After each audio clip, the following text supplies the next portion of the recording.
یا چوڑیاں پہنا دوں میں تم کو، میں چوڑیاں بھیجوں؟ میں سچ کہتا ہوں میرا دل بہت دکھا ہوا ہے، بہت دکھا ہوا ہے۔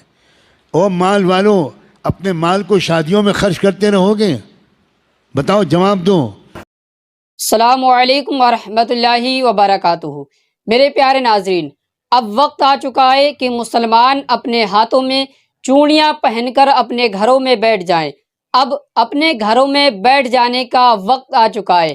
اب مسلمانوں کو چوڑیاں پہن لینا چاہیے، اور یہ چوڑیاں انہیں علماء کرام کی جانب سے مفت دی جائیں گی، خریدنا نہیں پڑیں گے۔ یہ میں نہیں کہہ رہا ہوں، بلکہ یہ مولانا سجاد نعمانی صاحب اپنی تقریر میں کہہ رہے ہیں کہ آخر ایسا کیوں ہے؟ کیوں یہ کہہ رہے ہیں کہ مسلمانوں کو اب چوڑیاں پہن لینا چاہیے؟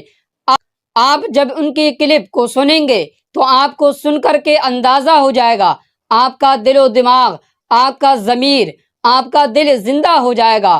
اور اس کے باوجود بھی اگر آپ کا ضمیر زندہ نہیں ہوتا تو یہ سمجھ لیجئے کہ بس آپ کے نام کے مسلمان ہیں، آپ کام کے مسلمان نہیں رہے۔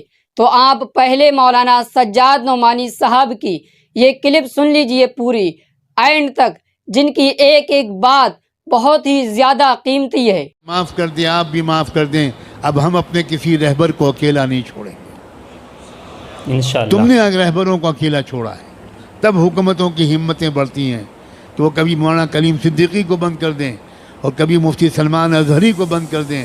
لا حول ولا قوت الا باللہ۔ ہم سب ایک ہیں، مسلک کی بنیاد پر لڑائیاں بند کرو۔ اگر آپ کو کسی مسلک سے تعلق ہے بہت مبارک، لیکن ہمارا اصل مذہب کلمہ طیبہ لا الہ الا اللہ، ہمارا کلمہ ایک ہے، ہمارا قرآن ایک ہے، ہمارا قبلہ ایک ہے، ہمارے رسول ایک ہیں، ہمارا رب ایک ہے، ہمارا دین ایک ہے، اور ہمارا انجام بھی ایک ہے۔ کسی طرح کا جھگڑا نہیں۔ یہ اہل سنت کی مسجد ہے اور یہ تبلیغیوں کی مسجد ہے۔ اللہ کرے اب یہ سب ختم ہو جائے، ہم سب ایک دوسرے کی مسجدوں میں جا کر نماز پڑھیں۔ مسجد کسی کی نہیں ہے، مسجد تو اللہ کی ہے، اللہ کی ہے۔ گلے مل جاؤ، ایک دوسرے کو دعوتیں کرو، ایک مسلک کے علماء دوسرے مسلک کے علماء کو کی دعوت کریں، دسترخوان بچھائیں، ان کے ہاتھ چومیں، ان سے دعا کی درخواست کریں۔ یاد رکھنا، ہر مسلک والوں میں کچھ خوبیاں ہیں، یہ سب مسلک مل کر ایک امت بنے گی۔ اب کب تک یہ مسلک کا ہم لوگ ڈھول پیٹیں گے؟ اب بن جاؤ ایک امت، اس لیے کہ دشمن ایک امت بن گیا۔ جی حقیقت ہے۔ قرآن نے اعلان کیا ہے والذین کفروا بعضهم اولیاء بعض الا تفعلوه تکن فتنة فی الارض وفساد کبیر۔ کفر کی طاقتیں ایک امت بن گئیں، ایک قوم بن گئیں، ایک جماعت بن گئیں، ایک سنگٹھن بن گئیں، ایک تحریک بن گئیں۔ آپس کے اختلافات انہوں نے ختم کر کے ایک ہو گئے وہ تمہارے خلاف۔ الا تفعلوه تکن فتنة فی الارض وفساد کبیر۔ اگر تم بھی ایک نہیں بنو گے، اگر تم ایک دوسرے کے مددگار نہیں بنو گے تو یاد رکھنا تمہاری اس بدماشی کی وجہ سے، تمہاری اس بدفعلی کی وجہ سے پوری دنیا میں فی الارض فتنة و فساد کبیر، بہت بڑا فتنہ و فساد پھیلے گا تمہاری پھوٹ کی وجہ سے۔ جی حقیقت ہے، اور پھیل رہا ہے، آج یہی ہو رہا ہے۔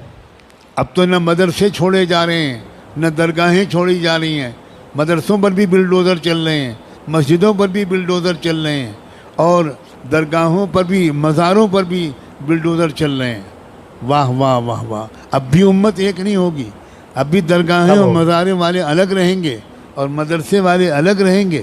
اب تو بھائی خدا کے لیے اب تو ایک ہو جاؤ، ایک ہو کر مضبوطی کے ساتھ ایک طاقت بنو، اور اس بات کی عادت ڈالو کہ جب یہ میرے جیسا کوئی کہنے والا یہ بات کہے تو جس مجمع کے سامنے کہے اس مجمع میں سے کم 50% لوگ وہ باقاعدہ اپنے علاقے کے ذمہ داروں کے ساتھ آئیں، میرے پاس آئیں، میرے جیسے لوگوں کے پاس آئیں اور تفصیل پوچھیں کہ ہم اپنے ملک کو سنبھالنے کے لیے کیا کریں۔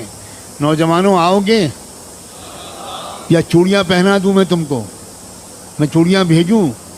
میں سچ کہتا ہوں میرا دل بہت دکھا ہوا ہے، بہت دکھا ہوا ہے۔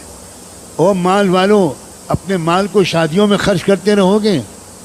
بتاؤ، جواب دو، شادیوں میں خرچ کرو گے یا قوم کی حفاظت کے لیے خرچ کرو گے؟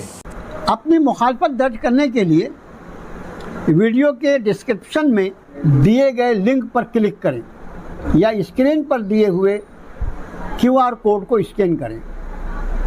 لنک اوپن کرنے کے بعد ہندی یا انگریزی زبان منتخب کریں، اس کے بعد اوپن جی میل پر کلک کریں۔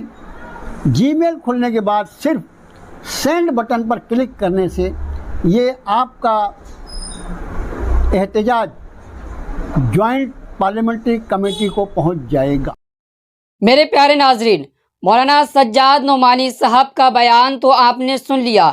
کہنے کا مقصد یہ ہے کہ ابھی ہندوستان کا جو ماحول ہے، جو حالات ہیں، ایسے ماحول میں، ایسے حالات میں تمام مسلمانوں کو ایک ہو جانا چاہیے اور متحد ہو کر اس وقف بل بورڈ کو روکنا چاہیے، اس کو رد کرنا چاہیے۔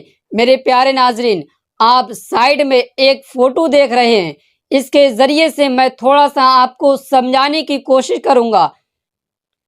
جوائنٹ پارلیمنٹ کمیٹی نے کہا تھا کہ اگر 50 لاکھ مسلمانوں نے اپنی رائے کا اظہار دے دیا، لکھ کر نو بھیج دیا، تو اس بل کے خلاف تو انشاءاللہ تعالی امید ہے کہ یہ بل پاس نہیں ہوگا۔ مہاراشٹر سے 20%، گجرات سے 17، کرناٹکا سے 10، اتر پردیش سے 8، تلنگانہ سے 7۔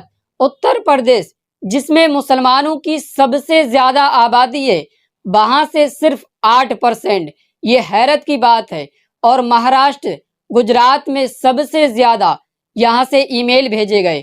یہ تو اس لیے مولانا سجاد نعمانی صاحب ہمارے کہہ رہے تھے کہ 20 کروڑ لوگ مسلمان رہتے ہیں ہندوستان میں، اور ای میل کتنا بھیجا گیا ہے؟ 16 لاکھ، 1% بھی نہیں ہے۔